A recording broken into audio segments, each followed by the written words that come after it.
What is up, imposters? Rikquasar here, and welcome to DnD. Welcome to Dungeons and Dragons and Discussions, the series where I invite some fellow adventurers and we discuss a TTRPG question, whether it be about items or monsters or adventurers, or, in this case of tonight's episode, secrets. Tonight I have some secret keepers with me, Habu and Micah, if that's okay, if I call you to that. And yes, tonight we are talking about should PC characters, I guess should player characters be allowed to keep secrets? And I know that's like very broad. Secrets is like, it's a very broad, that I have three different questions of like three different types of secrets. But before we just go into it, let's get some initial first thoughts about players keeping character secrets, having character secrets. I am all for it from the perspective of a player and a DM. So I think it can be fun. I think there's ways it can not pan out, but I don't know. Maybe your questions will address that. I will have you share why you're on here, Micah, and Habu, you as well. Two adventurers here kept some really great, intense secrets that I love. But Habu, let me get your thoughts on player secrets. Yeah, I'm all for it. For me, it depends on the party and like the general vibe of the campaign, but yeah. Yeah, that is also true. Depending on like who the dungeon master is, your fellow party members, you know, it all depends. It all depends on what even the secret is. But we won't go into much into like, is your party gonna be okay with it? I mean, it probably will have to come up, actually, now that I think about it.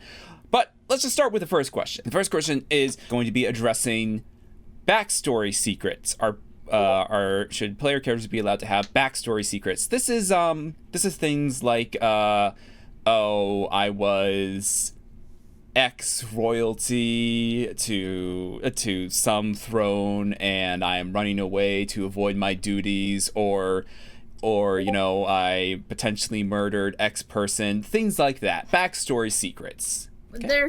That never comes up, Jonah, ever.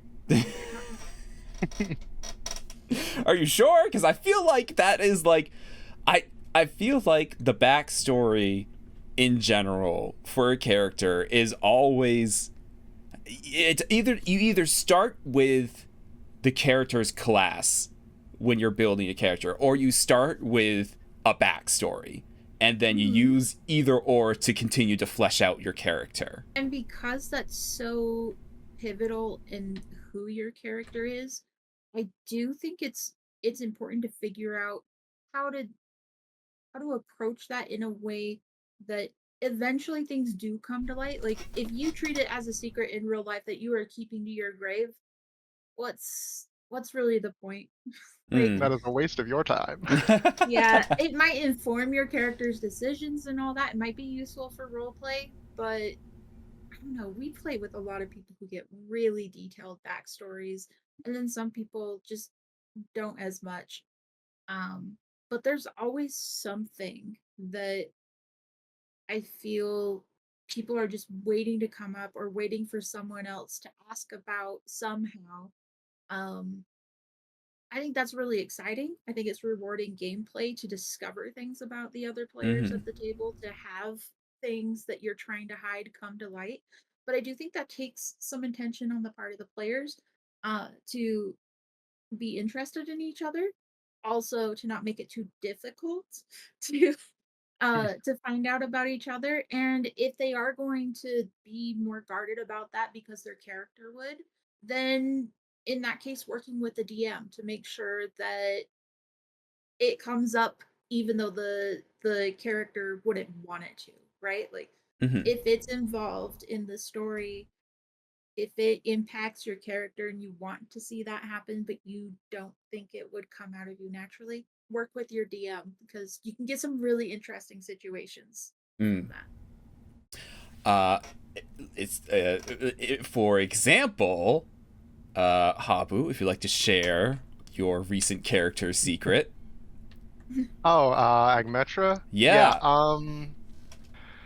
so that was actually a case where, not because it was against my character's nature to want to share it, but I ended up working with the DM on that because, more importantly, it was really fun role-playing a character that did not know their big secret. Long story short, Agmetra is a character that I went into the most recent campaign with the sole intention of, you know what if funny magic man, but dragon, but not? And that was the entirety of what I gave Micah at the start of it's the start of the campaign, and it ended up turning into something that spanned the entire campaign with little hints dropped here and there, or like, huh, that's odd. And it was so fun when the reveal happened. I think that's ultimately one of my favorite parts about secrets, Mm-hmm. especially backstory ones, is when either you see the player's actual reaction to it, Mm-hmm. or when you see how they have to role play knowing that now. Yeah. I love the reveal. I this is where I struggle cuz I love the reveal when it comes to secrets, and I probably do it too early. Either I do it too early or something happens that it just gets revealed so fast. In the same campaign, my Turn character undead. was Turn undead. yes, the same campaign. My character was a reborn and just tried to keep it on the down low. And we were one of the cleric and the paladin. Nalhart was a paladin, right? It wasn't all hard. It No, was Heart was a fighter. No, it Oh, was a yeah. fighter. Who was mhm. so we had Ben's It character. was you. It was you. It was Bitya, and it was Guard Nalhart who ended up running away. Yeah. fighter. Because we did first.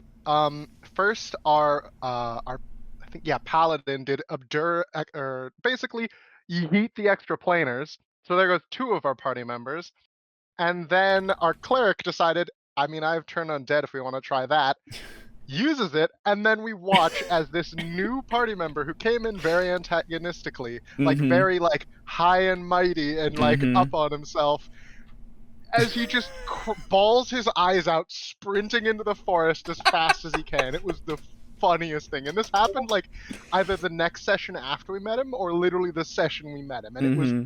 perfect. I I was like, do think the more interesting secret there was less about like the nature of who you are and more about the nature of what happened to you to give you your powers. mm, Your character had a mirror that it came out your parents stole it from a fae, a pretty big deal fae at that, and the mm-hmm. fae cursed you. And you wanted to get that fixed as you learned about it. And you I still think there's stuff to be discovered about your character a little bit because you did rush the please fix it, and then it just turned out circumstances changed your race and Mm-hmm. now you have other things going on. But It's gonna be I do great. think the more interesting one was the one you didn't even know about.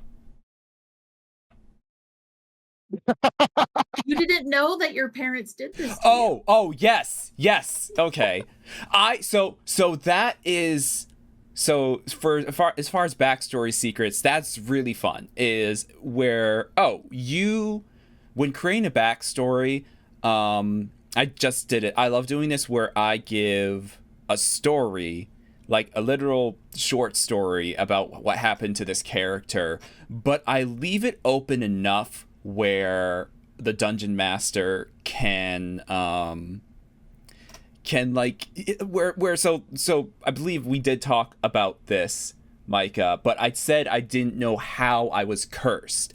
So I knew I Yeah, so was at that cursed. point I stopped you and said, "Don't worry about it. I Yeah, got it." exactly. So I like leaving my backstory open enough to the part where I don't even know what the full extent of the secrets in said backstory. We're currently in a campaign that it takes that to the extreme, where all of the characters know nothing about their life, about their backstory, because they work at a hotel and through circumstances figured out that the hotel basically mind wiped them, and they know nothing about who they were before they worked at this hotel. So we know I nothing. think those types of stories work if the players are engaged in discovering what the secrets are, because Mm-hmm. you can honestly play an entire campaign and never dig into your backstory. It happens all Yeah. the time. Yeah. No. Uh, there's other times where you can focus so much on your backstory that it's like, yeah, of course, all my secrets came out. Mm-hmm. It's all we were exploring. But I think balancing that out, where maybe just focusing less on your backstory as the campaign progresses allows some of those other details to come out down the line, and you don't feel like you're like trying to guard them. It's just you're focused on other things. Mm-hmm. So you can sprinkle those in later. Yeah. I I like. like how Go ahead. I like how that how the DM of that campaign actually handles like us figuring out stuff about our like backstory. Is basically it gets whispered to us in as like a dream that we had, but it's sparing details, and then it's up to the players then to decide how much and what they share with each other as we sort of try and piece together both what happened to us and then also how that influences both the party and how we ended up where we were. Mm-hmm. I do think a lot of this so far has been secrets that the DM is keeping Hmm. mostly, and the players know a little bit like there's something going on, but there's also something to be said for players just straight up having a secret. They're completely aware of it and they're hiding it, and that's where I think a lot of nerves and a lot of failure in roleplay can happen Mm-hmm. as well. Hmm. So then let's move on to the second topic, which is characters having a secret that's not necessarily working against the party, but is an ulterior motive. It's like a side goal. Good example is in the very ending of Vox Machina. Spoilers. If you haven't watched Vox You Machina, need some effect that's going like spoilers, watch spoilers, out, spoilers. stop watching. 3, 2, 1. 1. So if you haven't watched Critical Role's, watch slash listen to Critical Role's Vox Machina campaign, what are you doing? No, it's fine. I actually like the Mighty Nine a lot better. But anyways, at the very end of Vox Machina's campaign, they fight Vecna, they kill Vecna. They actually had a guest star come with them that they picked up along the way. That's like, all right, come help us. All right, Vecna needs to die. I need to go kill Vecna. Let me help you guys. They all go. They fight Vecna. Vecna's dead. His hand falls and it's there, and everyone's like cheering and whatnot. They're trying to discuss about what to do with the hand, and party member is like, "Sorry guys," chops off his own hand, grabs the hand of Vecna, puts it on, and teleports away. So total shock moment, and then he's like, "All right, guys, thanks for having me," and just gets up and leaves. And it's like, what? No, come back. So that's a good. So not necessarily something that is against the party, but something that is an ulterior motive that might cause a complication, but nothing too bad. What do you think about secrets regarding side missions? I think a lot of my experience seeing players do that has been very like in front of the camera. So we've been seeing it happen. So even the other players have to avoid meta knowledge Mm, influencing their characters' choices. Um, I think those are honestly probably better with a side conversation with the DM where it's just completely removed. If you're going to go for that, I think it's more exciting if you find out later instead of having the meta knowledge. oh, so you're saying that like as the other player at the table, um I think it's more exciting if you don't know what the other people are doing until later.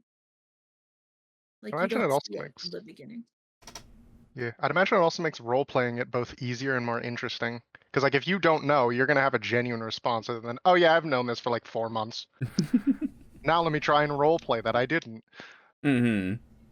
Um, I have a player from the Dragon campaign that left at the end of that season. Um, and he was making plans to abandon the party.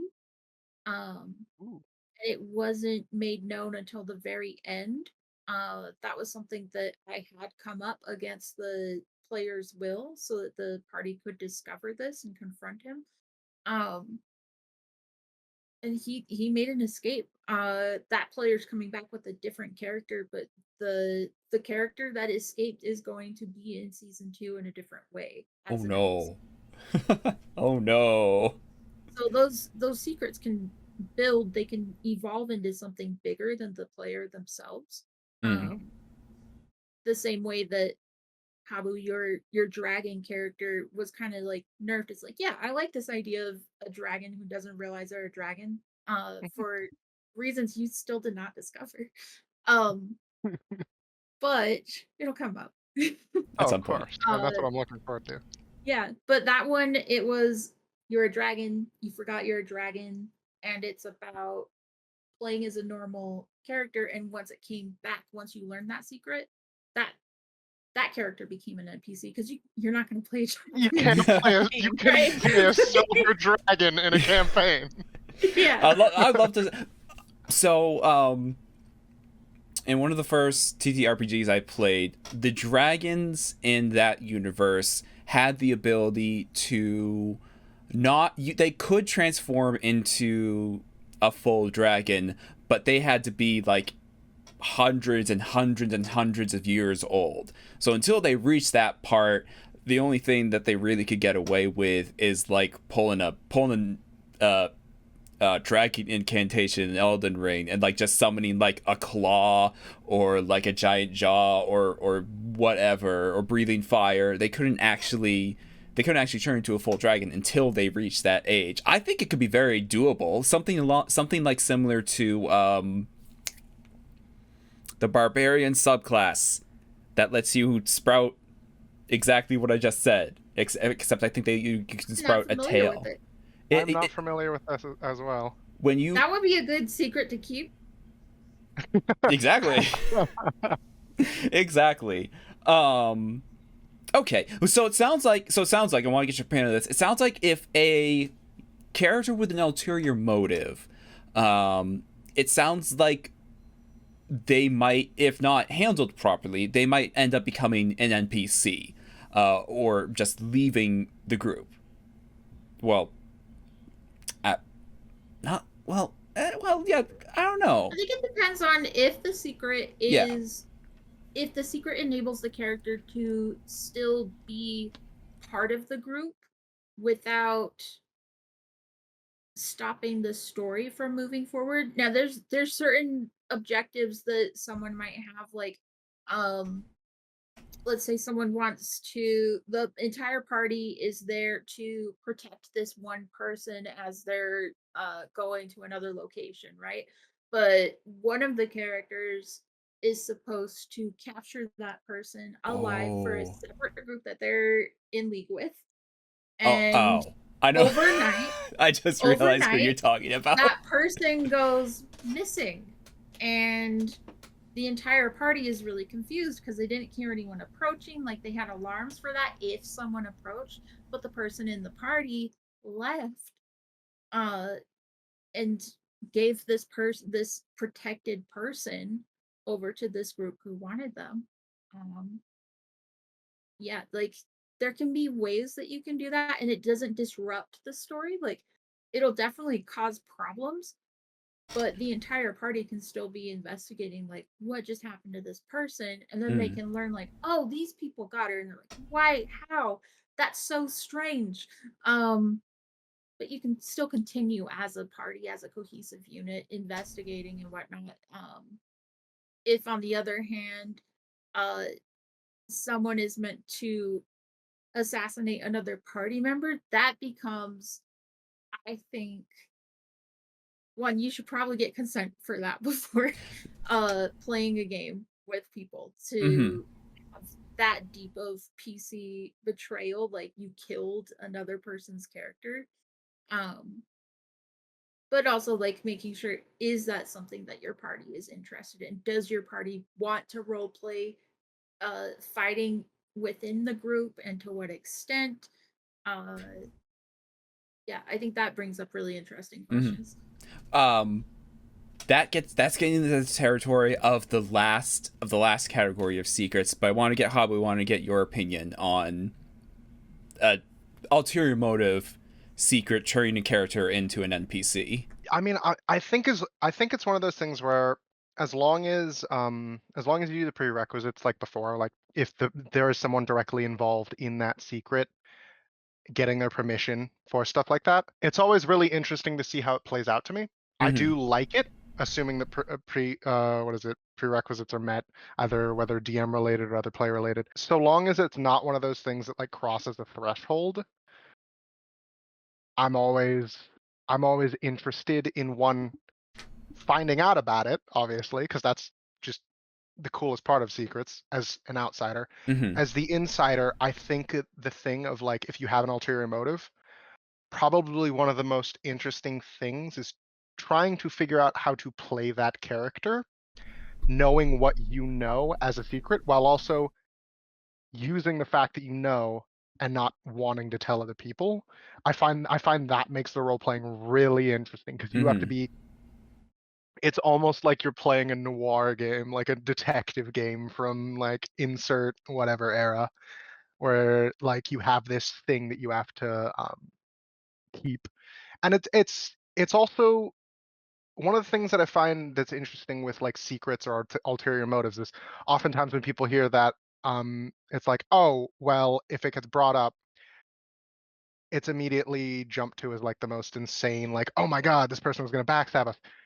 Sometimes it's not even that. Sometimes it's something as simple as there is a value that person holds, a task that they must do, um, or something related that is very intrinsic to their being, that is something that they have to do. And while the party might not necessarily agree with it, it's something that creates potentially an interesting discussion Mm-hmm. with that party when that secret gets found out. Like, say that person has to act on that, whatever it may be. Say, like the example before given, say you have to like kidnap someone and deliver them to a target. It could be something as simple as how you choose to deal with something. Like a party decides to spare this one bad guy, and then someone in their backstory has some aspect or tie to that person. And when everyone's already decided, much akin to the Vox Machina thing, dude just goes up behind the dude and taps him. Mm-hmm. And then it creates an interesting discussion that can be had with the party afterwards, where you get actually a bit more lore about that character. So I enjoy that stuff Mm-hmm. when it comes to like the ulterior motives. Yeah. That reminded me of Dungeon Meshi is very, very tabletop role played I haven't, uh Mhm. I haven't watched it yet. heavy with the I ideas. need to sit That's all down. I right. mean, there's a guy that barks at an There's a animal, so like, guy yeah, that who tracks. there's a guy who picks up a sword very early in the series. He grabs a sword that has a sort of a creature living in it that is considered a dungeon monster. And then he eats it. But he learns that it's not going to harm him. It's reactive when other monsters are around. So he just kind of keeps it in his sword and Yes. doesn't tell the party. And the party keeps noticing that he has a bad feeling. And then a monster shows up, Hmm. but he's like, watch out. And they're like, how did you know that? And it happens several times. It comes up later in a fun and interesting way, but technically like that could be considered nefarious. You're involving a monster in your party, like your people are sleeping next to this, Mm. and while yes it hasn't harmed you yet, you don't really know the true nature of it. It could do something different later. And then you get into this whole thing. this is more in the like, oh, genie wishes, I wish to be able to fly, so the genie turns you into a bird, but like that type of shenanigan. But I mean, at some point, what does the sword classify as a monster? I mean, Yeah. at some point maybe it just decides, oh well, this person's a monster. Said well, and yeah, that's like weird type of shenanigans. That's getting too complicated or whatever. But I mean, it could happen. Always a Oh, little But fun to explore the there gray could be area. effects from something that seems harmless, mm-hmm. but it does end up impacting the party later. Don't think that's Delicious powder. necessarily bad. That can be really Delicious impactful. powder. Oh my gosh, yes. Oh. Yesterday we were having a session, and Jonah's character brought up delicious powder, and all I see is one of the other party members just like have this look of, yeah, it tastes delicious, but are you gonna mention the other thing it does? Well, we don't need to worry about that. No, no, no, no. All right. Um, Now comes the last category. The last category of secret keeping. Secrets and goals that work directly against the party. This is a bit controversial. You brought up, you're an assassin that's supposed to kill one of the party members, and I think it depends on how it's handled. But Micah, if you would like to share your fantastic secret. Yeah, are you talking about Lutali? Yes. Okay. So Lutali was a paladin who acted like a bard. Um, and he acted like a bard so much, not like out of deceit or anything, just that Mm-hmm. was his personality. That I think even after that campaign, Jonah, you were surprised that Lutali wasn't a bard. Yeah, I know. I was definitely super surprised. So basically, he took an oath that was basically supporting this one person in the social sphere that showed him kindness and basically like provided him pathways in life after his parents had died. So he just had this loyalty feeling, like it's a newfound family. First person to really just support, no questions asked. After he was lost, and it turned out that that person was the BBEG of the campaign. Now I knew this going in. I didn't know exactly what their plans were. I just knew that my the person I swore an oath to was going to be the BBEG. I did this as a paladin warlock. Um, so it was also there was something nefarious about it. And I knew that. Anyone investigating Lutali's powers or anything might have gotten a hint about that secret. When he was using Eldritch Blast or needing a short rest, which I don't think it benefits paladins as much. He had a sword that was basically had message effects to it so that you could communicate over a long distance, and he would provide reports. So he would often be talking to my lady and like stepping back, staying behind, not participating in conversations, whereas normally he was very talkative, very involved in everyone's business. um but during those moments, it was he's pulled back, he's off to the side, he's less engaged. And if anyone did look over, there would be a description of he's just, he seems to really be into his sword. Eventually, the question came up like, what's with this sword? Um, why are you so weird with it? And that kind of started the ball rolling on something's weird about Lutali. And then it came out like he's working with um this person and they seem to be behind all of this weird stuff happening in the campaign. um and then yeah, I think I think the objective there was less you need to kill your entire party, and Mm. it was more tell me what's going on and keep them out of my way. So that was actively working against the party. Mhm. There were times that I would amplify other people's suspicions of random things with effects that I could do magical and make them waste spells when I knew an encounter was coming. So it was sabotage. Um, I do like looking back at that. It probably would have been good to ask people if they were okay with that. Mm. I Ahead of time. it was really it was really weird. It was a weird mixture of feeling. It was done really well. It was done really, really well. I need to give props to both you and the dungeon master. It was really well done. I don't think. Oh man, I'm sorry. I'm sorry. I don't That's okay. think if someone else. I don't think if it was handled by anyone else, I don't know if it would have went over as well. But the Lutali situation, there's this. I keep seeing this trend of people like talking about supervillains in different movies, saying if they are actually evil or just broken.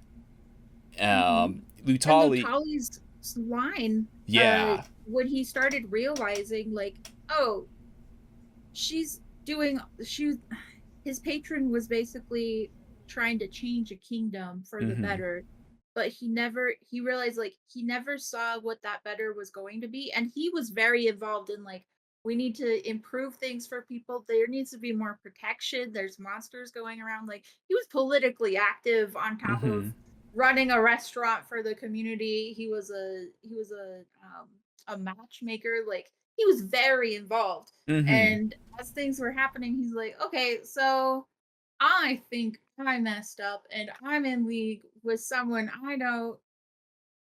I don't know how I feel about Mm. doubting them because that means I have no family anymore. So he had these internal crises going on, right? And how that manifested was he was considered, like, I don't know if you should do a trigger warning on your Trigger warning. yeah, trigger warning. Trigger Um, warning.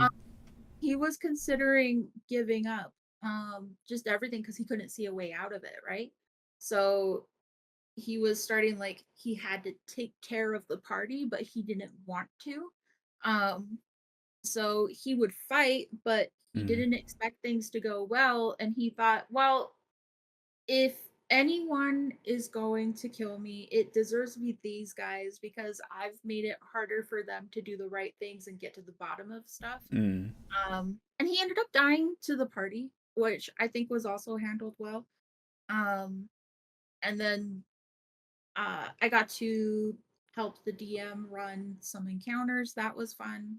So like, there's ways to deal with that in the late campaign as well. And then the secret came out about his story when another NPC found his journal, and then he was revived at the end. It Mm-hmm. was, I think, a good arc, but there were a lot of secrets along the way and a lot of Yeah. changing objectives.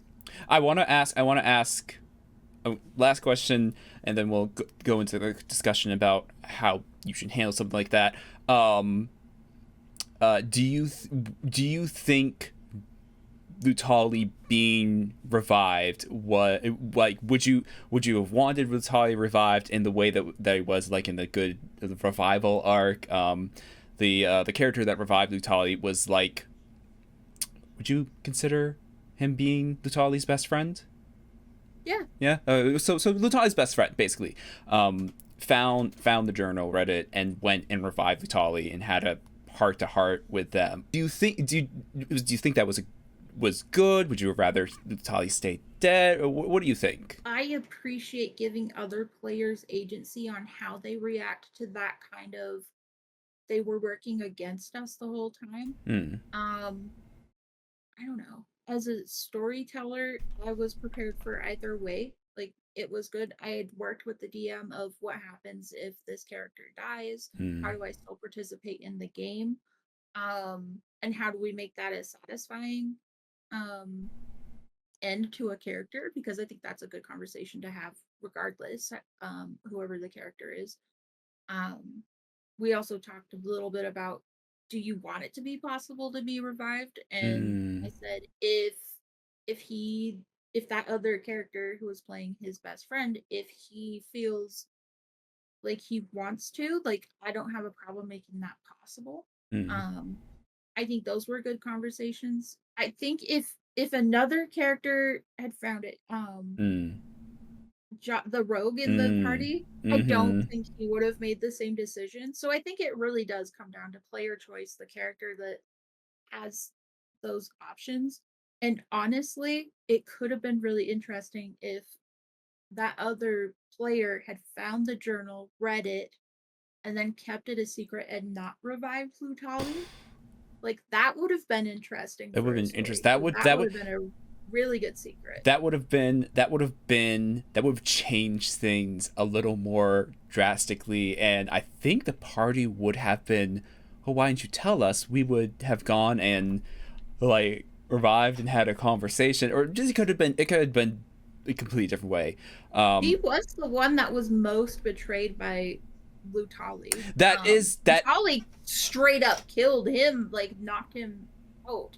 Oh, I forgot about When that. the secret first came out and Lutali was panicking, like, no, I'm not ready for this, and I need to protect this person that my patron cares about the Mm-hmm. most.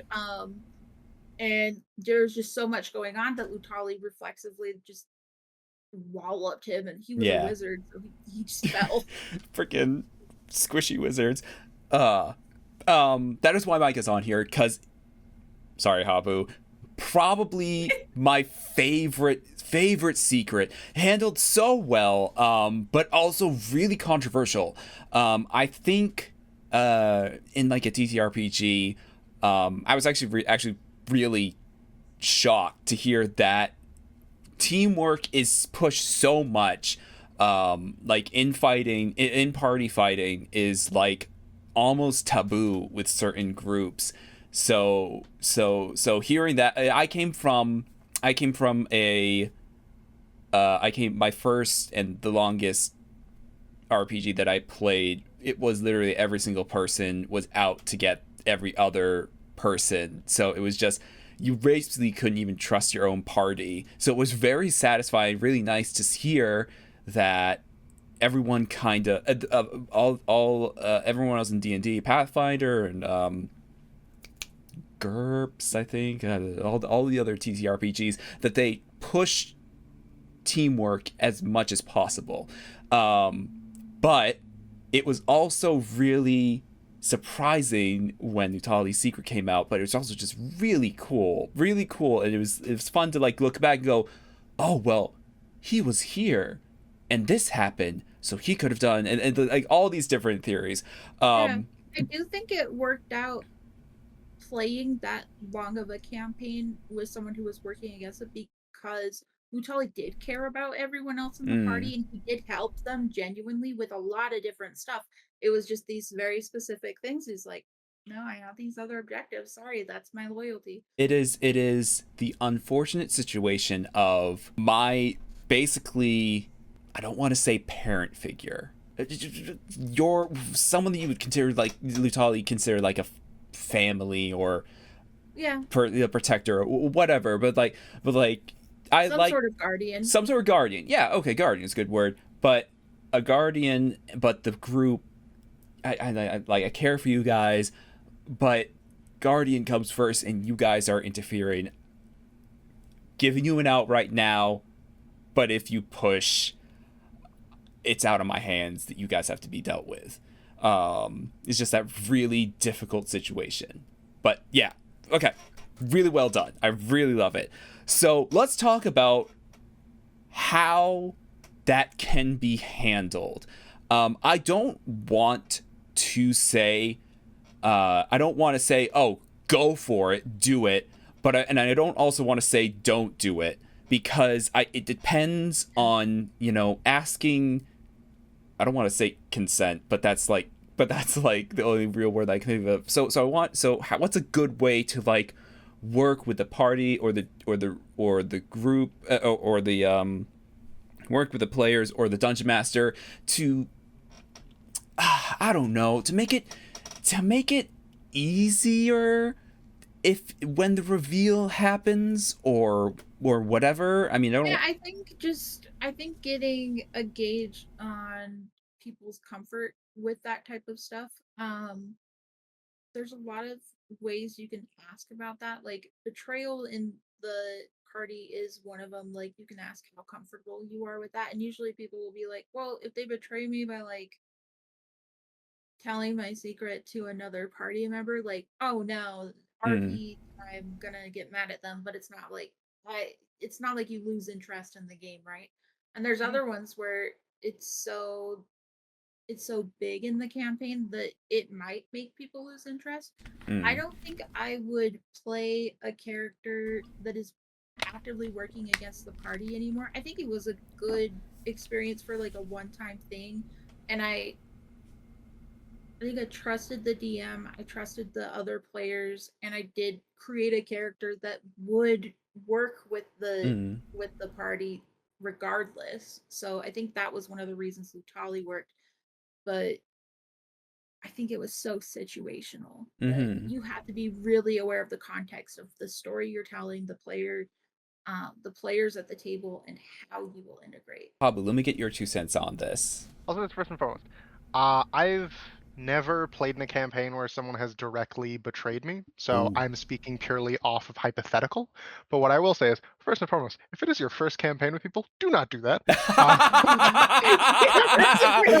Hi guys, it's great to be a part of your yeah, group. new to this My group, new to this. alignment is chaotic I am evil. chaotic evil, and yeah, that is your problem now. But Yeah, there's I so think, much nuance that a new player just it's yeah, so you need to learn the nuance first. Mm-hmm. you it is far too like it is far too easy, especially for a new player, when they think of like, oh, evil, etc. In my case, or like in my experience, a lot of the time it's like, oh, cool, you're just a murder hobo. There's no other way to describe it. You see Mm-hmm. evil and then you just shank the first person you see. Like, fair enough.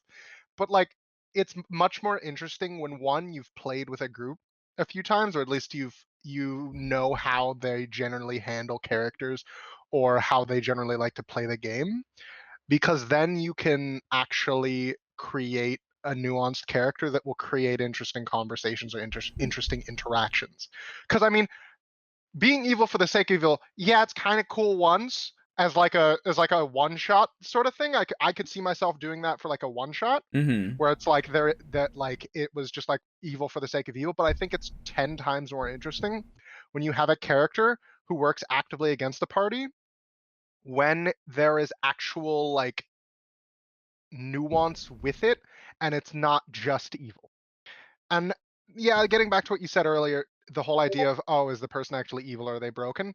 There needs to be like, you don't necessarily need to agree, but I think if you're ever going to do an evil character, an outside person needs to be able to empathize with something in the backstory of the character. Because Mm. if you're just an asshole for being an asshole, that that it's like drinking flat soda. Oh, cool. Like it's just yeah, exactly. Whereas if you actually have backstory reasons for why you're doing it, you create some of the most interesting interactions, partially because of the surprise. Mm-hmm. So I think it is one of those things where it's like, know your party, know like the crew you're with, as well as I like Micah touched on. I think the environment is really important because say your campaign is set in a it's set in your traditional medieval whatever, and everyone it's just like a mishmash of a party who just found their self together, pretty stock standard. You might be able to find something in there where you can create a character like that. But I think a far more interesting one where you're actively working against the player would be something like, say it is a campaign that is focused a lot more, instead of fights that you do with swords and with magic, instead a campaign that is more focused on, say, fights with words, politics, something where a Oh. lot more of the conflict you have Oh is no. discussion based. Because then you can have a character who has that nuance, has the goals in mind that they want, and like will not sacrifice anything, that then it will become something interesting because of the environment it's in. I think though, for me, if I ever did see myself outside of a one shot playing someone who actively works against the party, I think for me it would be something, instead of it being someone who directly is evil, I would take the route of, I have general goals in mind about like what my character is at the start, and then I would basically leave it up to, as I play it and the interactions I have with the other characters.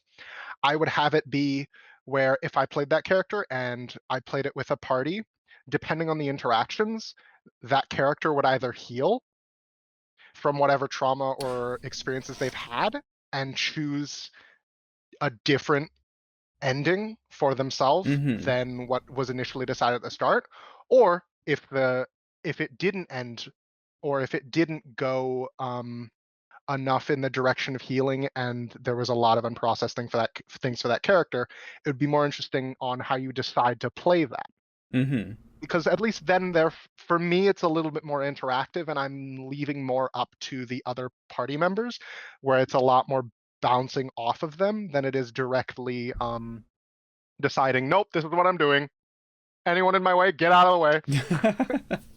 I think I like the idea of having the possibility of redemption, having the possibility of turning over a new leaf and having a chance of redemption. Um, but it's like basically a ticking clock of, all right, by session 5 or by the time we reach X, if this doesn't happen, then I don't think they would become they would begin to turn over a new leaf.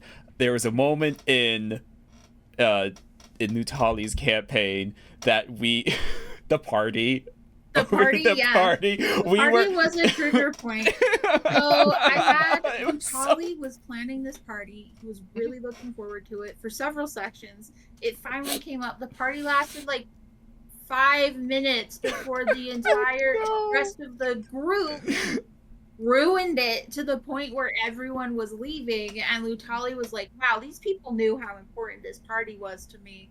And they couldn't, and he had a hard time emotionally getting over that. no. Whereas if it didn't happen, he might have been questioning things a lot sooner or more intensely, but he was just so emotionally distraught. Like, well, they don't care about me. At we least the guardian person cares, and then that started being weird too. So it ended up being in that middle ground of I don't know what to do.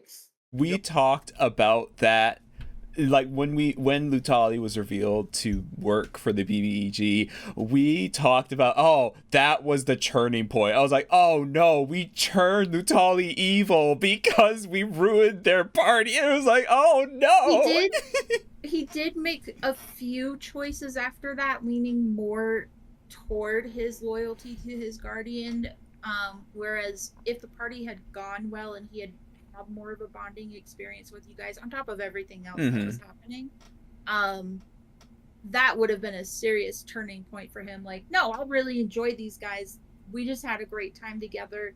And yeah, they have really good points. Why is all of this happening? Mm. What difference is all of this evil going to make? Mm-hmm. Going back, I think having what you were saying, Habu, as well as Lutali as well, having a reason for doing what Mhm. you work, having a reason, character's broken, hey, they took me in, this uh, person, player, whatever, like, they ruined my family, they killed my family, or just having a reason that that at least a party member could like agree with, or even if the whole party could agree with. I think that's a nice setup, so that when the reveal happens and they like do a little digging, either through questioning or just finding lore about the character, and they realize, oh, this makes sense. um I understand why they did what they did now. I think having something like that can be could be really helpful. We're getting to the point. We're running out of time here. Is there any last thoughts regarding of like how I don't know what to call a person that I don't know. I don't know what the right word for it is, but a person that works against a party. Any final thoughts of what a good way that could be handled? I think one of the more like works. Are we talking about directly, or are we just spectrum of it? Because like that will change my answer. Because if we're talking about the spectrum and it's generalized, then the answer changes comparatively. Oh no, fully against, half against, etc. It just changes the answer I'd give. And so I think if it's specifically for like, oh, you're like adjacent to the party, where you might not necessarily align with them, but you still work with them enough. I think the biggest thing you should be looking to do with any kind of character like this is that, and I guess this is why I mentioned the like make it so people can empathize with, because like you want the character to be believable is the end all be all of like, oh, creating an evil or creating a adjacent style character is make them believable, because then it actually creates interesting role play. I'm gonna say it. Having a villain that's just evil, just for the sake of being evil, that's a boring villain right there. Give them a reason for doing what they're. Give them like, Thanos, freaking planet was. Oh wait, no, he destroyed his own planet. Maybe Oh not no, Thanos. it was pretty funny. Yeah, no, no, not Thanos. Frick, Tai Lun. I love Tai Lun from Kung Fu Panda. He was basically rejected because his entire life he was being trained to be the Dragon Warrior, but like at the last possible second he was like, nope, sorry, you're not him, you're not gonna get it. And He gets locked up. huh? Yeah, that it was And then he locked gets up. Well, I locked mean, up. he did try to forcefully take it, but at the same Yep. time, it was rejection. Give them a reason for what they're doing. Just don't make them evil. Micah, any final thoughts? Consider that you are still part of the party for the purposes of gameplay. So work out a reason your character would be involved in that group as well, beyond the mission or the bigger goal that they might be serving, that might be at odds with the party. Find ways to still get along with those members. Mm-hmm. I'm sure there's people out there who love just fighting with their friends. That's not me. And that doesn't seem to be a lot of the people who come to the table. Like, there's so many stories of people going online to find groups because they can't find them in person. And there's so many nightmare stories about people. And I think that's reflective of people want to be part of a band of heroes or villains all working toward the same goal. If you have a secret of any level, it should be something that creates interest in the story, not creates points of pain for the other players. Mm-hmm. Yeah. Not saying that there can be drastic consequences or something that, but it could be hurtful or hard. It's tabletop RPGs, D&D, Pathfinder, whatever, is for creating stories. In stories, and every good adventure, journey story, whatever, it should be a mixture of all of the different feelings of happiness, sadness, a little bit of trauma. I feel like every single backstory has trauma in but it. anything that you're bringing to the table, that may impact and bring up those negative emotions that a lot of people don't want to explore in the game, but if you bring it up, have it be something that I don't know, mirrors the themes that other characters are going through as well. Because then it's not just about, hey, look at this crazy thing I got away with without you knowing for so long. It's, look at this thing. It directly causes some juxtaposition with themes that you've been exploring with your character or that are in this story. let's address those and have some meaningful outcomes with this. And yeah, just think about how people will react and how that would be a valuable engagement rather than just a shock for the sake of it being a Mm-hmm. shock. Yeah, I think Contrast, not conflict. yes. And I think working with the dungeon master and the other players, unless it's something a little bit more drastic, like in Always get around that. yeah. Is work with the dungeon master, work it away. Obviously, ask them first. Hey, can I do something controversial? And ask them, and if they're like, yeah, let's go for it. If not, yeah, it's not for everyone. Like I said, if it was in a different situation, I don't know how well it would have been handled.